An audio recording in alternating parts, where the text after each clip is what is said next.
and welcome into the Knicks-Verse. My name is George, and if this is your first time here, or you've been here before but have not subscribed yet, please do so, along with hitting that thumbs up button for me and dropping your comments. Definitely want to hear your comments, especially right now. We are in the thick of it. Trade rumors are swirling, and today Shams dropped a report about the Knicks possibly having interest in OG Anunoby, or actually confirming that they have some interest in them. We're going to look at it. We're going to dissect a New York Knicks Toronto Raptors trade for OG Anunoby. What would it cost? Is it the right move? We're going to break it all down. Let's go.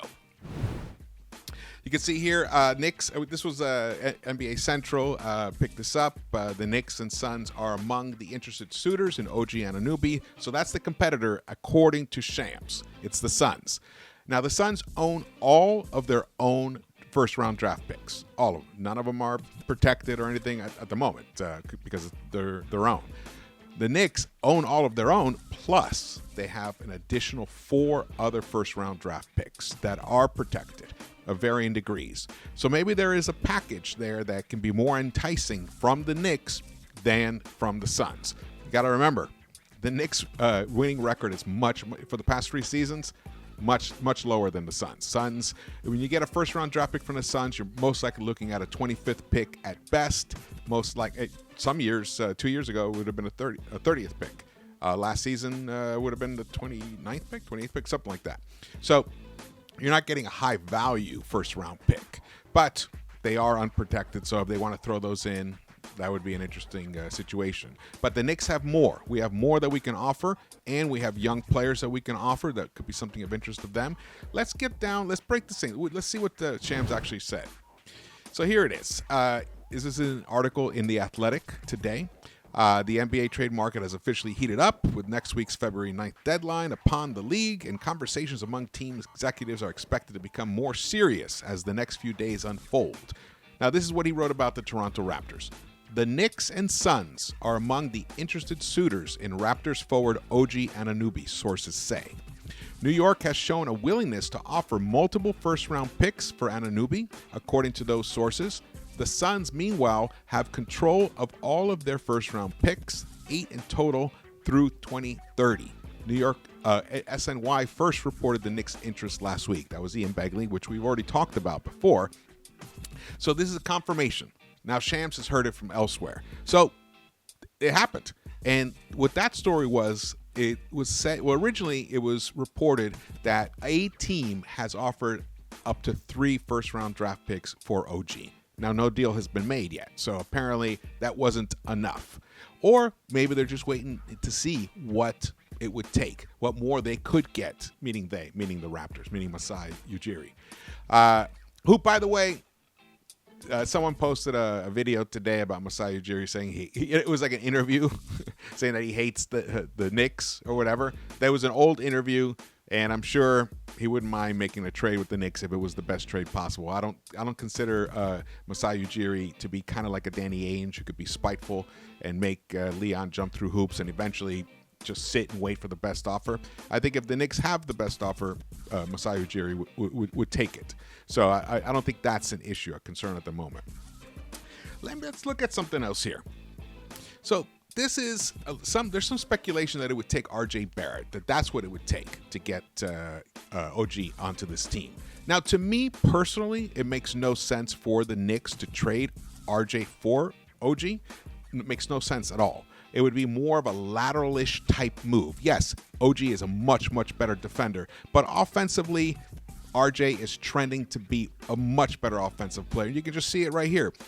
The pie, if you look at the stats right here, OG is averaging right now 16.9 points per game.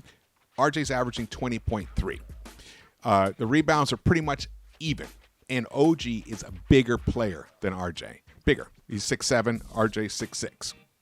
And he weighs more. He's 232 pounds. RJ's only 214 pounds, which is a good size for a small forward or shooting guard. But OG's bigger. OG has much more girth. But meanwhile, his rebounds are about the same. And the assists RJ has him on the assists, and we know RJ has a much higher ceiling on playmaking. And then when you look at the pie, that's the player impact estimate. That's a very key stat, which I love that stat. It's an ESPN stat, and it shows here that RJ is at a 9.5, which isn't great. It's not great. You want it to be at least double digits. It has been. It's, you know, it fluctuates here and there, but OG is an 8.8, his player impact estimate. But the player that does make sense, it's going to pain me to say it, is Obi. Obi Toppin makes sense, and I'll explain why. He makes sense for the simple reason that he is an underused asset right now. He, in my opinion, is a 20 points and 8 rebound guy a night on any team that would start him.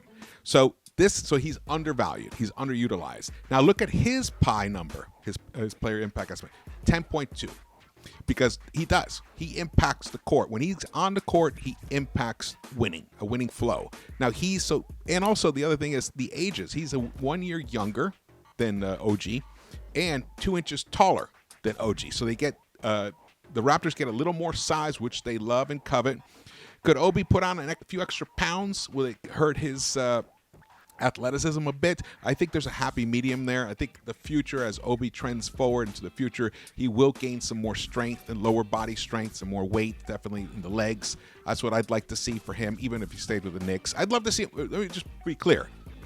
I'd rather not trade Obi, but Obi is stuck behind Julius Randle. And Julius is not going anywhere at this time. There's no way that Leon Rose trades him at this moment. He's playing like one of the top 5 power forwards in the NBA, and he continues to lead the. I mean, the game that he had against the Celtics was just phenomenal. So I don't see any scenario where Leon Rose and even Thibs allows. If Thibs has the power that it seems like he does, allows Julius Randle to be traded. So what do? We got to maximize our assets in some way. Now, whereby the RJ trade, if he was included in the trade for OG, it would be more of a lateral move. In fact, in my opinion, trending forward into the future, you're actually giving up future potential over immediate impact with OG. OG is a good player. He's a very good player. But is he going to top out at a much higher ceiling than RJ? I think RJ has a higher ceiling overall, but OG has a higher floor. So, and defensively, RJ would have to pick it up. I believe he has it in him, but he would have to pick it up to be able to be the player that we want him to be. But he's only 22. You know, he's our guy. And plus, it'd be difficult to trade him right now. You can't actually trade him right now anyway. So just to put those discussions, if this trade was to happen right now before the trade deadline, RJ can't be traded. So we'd have to wait until the offseason. So this is to be more realistic about this. And it would pain me to lose Obi at the same time. And I have some trade scenarios here. I'm going to actually show you some trade proposals that I compiled. I would rather keep Obi. It would be my preference. But to be realistic, Toronto probably has to get a young player that they are excited about, that has a high ceiling, high potential. So Obi fits that profile. There's a way for us to make not a lot, to turn an asset that we currently have into a a higher contributing asset, which is what OG would do. OG comes onto this team. He slides to the 3 spot. RJ slides down to the 2 spot. Grimes comes off the bench. Don't panic. During those game stretches where we need that size and length out on the perimeter, that defensive intensity, Grimes will be out there. And then we got Randle. Randle, RJ, and Obi would be a tremendous threesome right there. And then we have Brunson running the show. This would become a much better team. And then the bench unit, even though we'll be losing Obi's, athleticism and high-flying theatrics and his three-point shooting, Grimes would slide back to the bench. And it's not like he's being benched. He's a key. He's still going to be a key rotation piece. He'd probably be the second, or maybe he might even take over the 6-man role from IQ. Right now, IQ is the first guy coming off the bench. It might be Grimes would be the first guy coming off the bench. So no need to panic right now. you got to make moves. It's got to hurt a little bit to be able to improve. And I believe OG fits the profile. His age is only 25. He signed for an additional 2 more years. I think this is a natural fit. I was hesitant. I'd been asked many times about it, and I wasn't 100%. But on the previous live stream that I had with my KOT brothers, Jay Ellis and Lee, they took me through it, and they actually convinced me. They convinced me that this would be a very good addition to the Knicks for the right price. So, what is the right price? But before we get to that, let me show you some stats breakdowns here. So, here's OG. Right now, these are his career stats, okay? He's played 6 seasons, and right now he's averaging, like I said, 16.9. His high was last season. He averaged 17.1. So RJ's averaged 20 points per game. Now he's averaging 2 seasons in a row, 20 points per game. So he's already a more offensive, potent force. RJ is. OG's averaging currently 45.7% from the field, 36.6% from the three-point line on 5.2 attempts, which is nice, and 82% from the free throw line. Excellent numbers right down through. But the key thing that I love about him, even though his turnovers are 2.2, it's a little high. It's his career high right now. He has 2.1 steals per game. That's fantastic. That's where his long arms defensively, he's just a dynamo, and he's a 1.0 in the plus minus. But when you look down in the advanced splits, you see his net rating is a 1.9 net rating. His offensive rating this season is a 113.8, and defensive rating is a 112. Now, those are the current stats. Now, let's look at Obi's current stats. Here we go. Here's Obi. Now, Obi's only averaging 15.4 minutes per game this season. He's averaging about 7 points per game on 42.3% field goal shooting, which is way down from last season, which was 53.1%, and even his rookie season, which was almost at 50%. So he went from 53% down to 42.3%. Now, remember, he was hurt. He was in a bit of a funk after the first 14 games of the season where he was playing incredibly well. He was playing so well in those first 10 games, actually, where I was ready to just move on from Randall because Randall wasn't showing what he's showing us now. And look, let's get what we can from Randall and let's start Obi. So that's how well he was playing at one point. Now he's dropped off, but he's recaptured it. He has definitely recaptured it. He's shooting from the three-point line 37.2%. So he's shooting better than OG from the three-point line. He's averaging 3.3 rebounds and 0.4 assists. Right now he's on the plus minus is a minus 0.2. Very slight in the minus column, but he is in a minus. But when you look at his player impact, a 10.2 for him for this season and a 12.9 last season. So you can see OG has never had a double-digit PIE number. He's, you see right there, right below, right by his shoulder, you can see 5.6 when he was a rookie, 5.7 as you go up, 8.6 in 2019-20, 9.9 was the closest, and that was in 2020 and 21, where he actually, he was having a really good season then. And then 9.2 last season, and he's at 8.8 right now. Whereby Obi went from a 12.9, which is almost a 13 PIE, which 15 is excellent. 15 is like guys like Zion. They're up into that realm. So almost a 13 pi is a very good number. So this year he's at 10.2.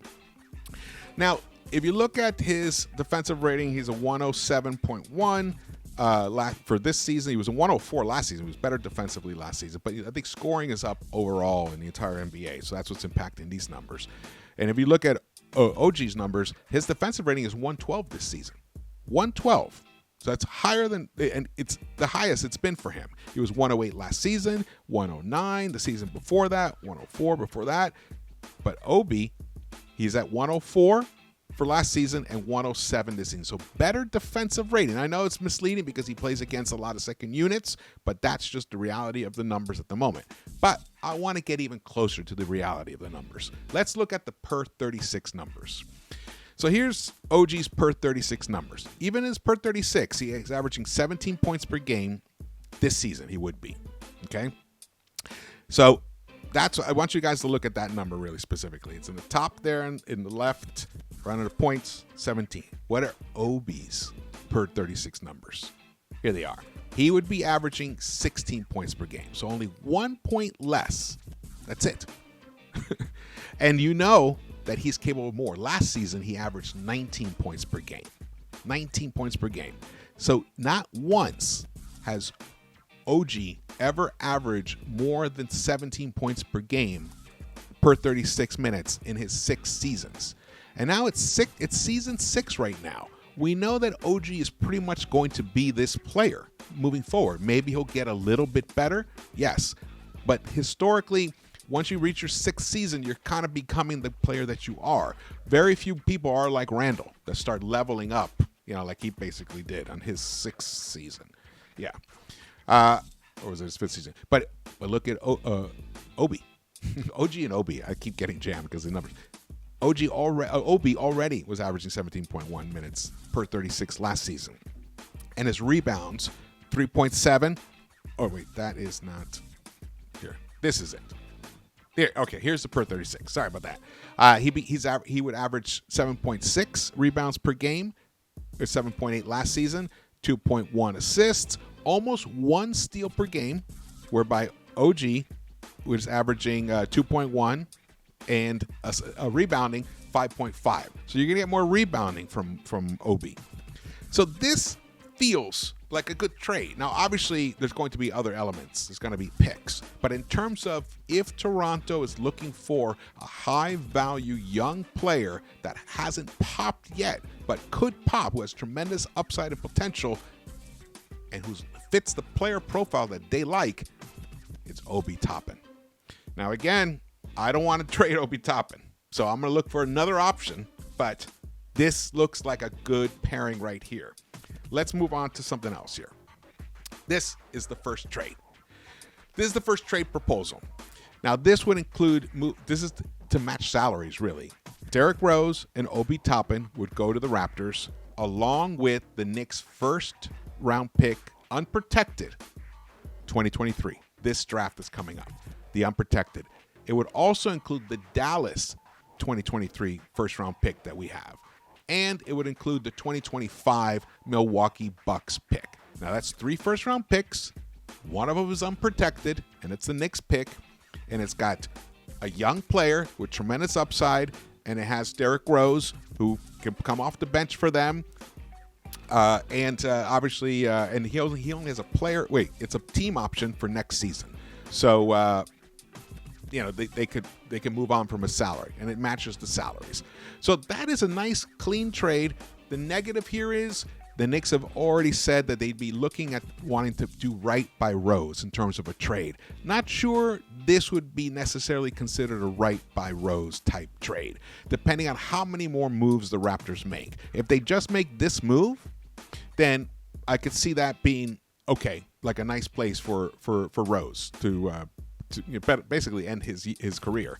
Or if they do make more trades, let's say they have a fire sale, they trade Van Vliet and who knows who else, then it's possible that this is not the trade where Rose gets taken care of, per se. So let's look at the next trade. Here we go. Now, this one is giving up 3 of our young players. Now, one of them is Cam Reddish, who basically doesn't really even exist for the Knicks at this moment. He's on the bench, and he's totally out of the rotation, and he will never play for the Knicks again. Because if he had, he already would have in the past month and a half when there were injuries, several injuries. So if Cam didn't even get off the pine, then there's no way he's going to continue playing. So we have to get something from him. And in my opinion, he still has a tremendous upside. He's an impact player. He could really be like an excellent steal for somebody to get and turn him into something. I feel like, and the Raptors, and he fits the size profile that the Raptors like, 6'8". And look, and we're still giving up Obi Toppin 6'9". Unfortunately, to match salaries, we'd have to include an additional player, and in this case, it would be Miles McBride, which I believe the Raptors would really dig having him. He's an excellent defender. Nick Nurse could really utilize him, and it's the same 3 first-round picks package. So that's a way to make this trade go through. However, it does cost us more of our young talent. So I'm not as excited by it, but I would still agree to do this trade. I would still agree to do it. Just to be forthcoming about that. And here, this is the one that I would like to see happen. I'm willing to give up an additional 4th first-round pick to be able to hold on to Obi. Yes, because I still see Obi as that number 4 on the bench, even though he won't be getting more than 10 minutes. But with him, Grimes, IQ on that bench unit, that would be potent.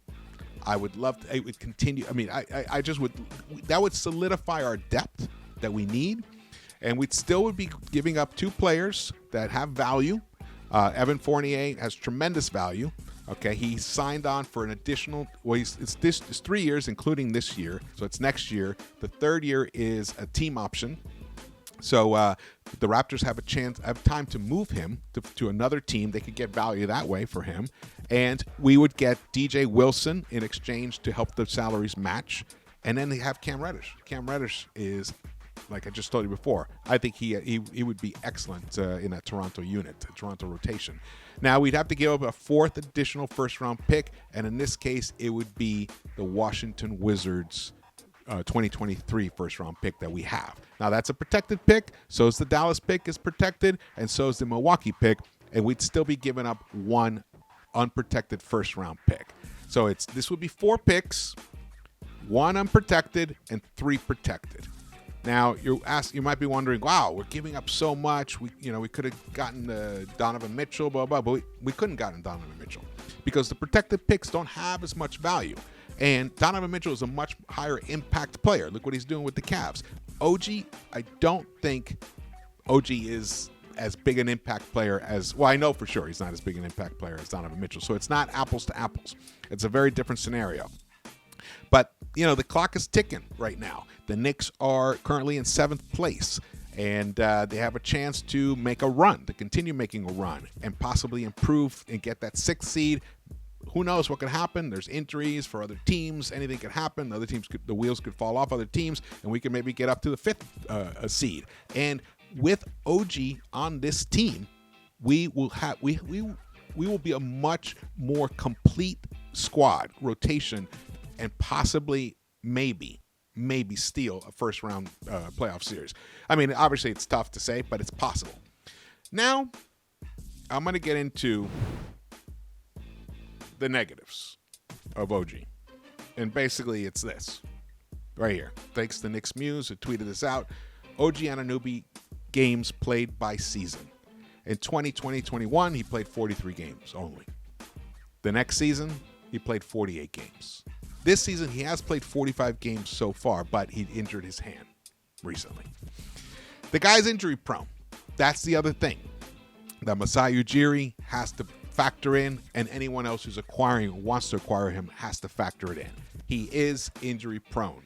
So you're taking a bit of a risk there. Now, is it worth it? I think it's worth it for the Knicks to do. I definitely think it's worth it for the Knicks. Is it worth it for the Suns to make a trade for somebody who's injury prone like him when they're trying to win right now? They're still trying to win it all right now.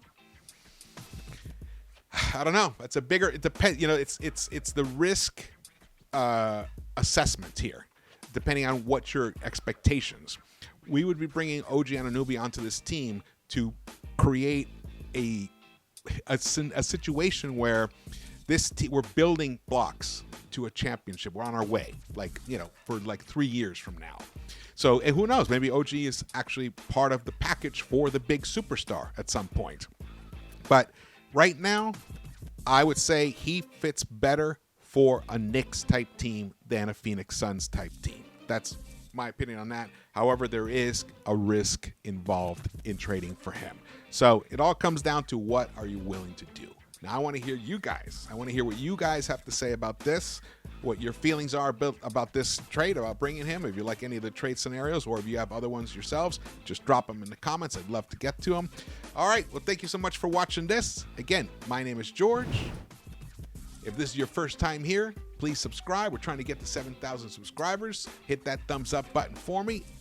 Or even if you've been here before and haven't subscribed, subscribe. Hit the thumbs up button and drop your comments. And I will see you around.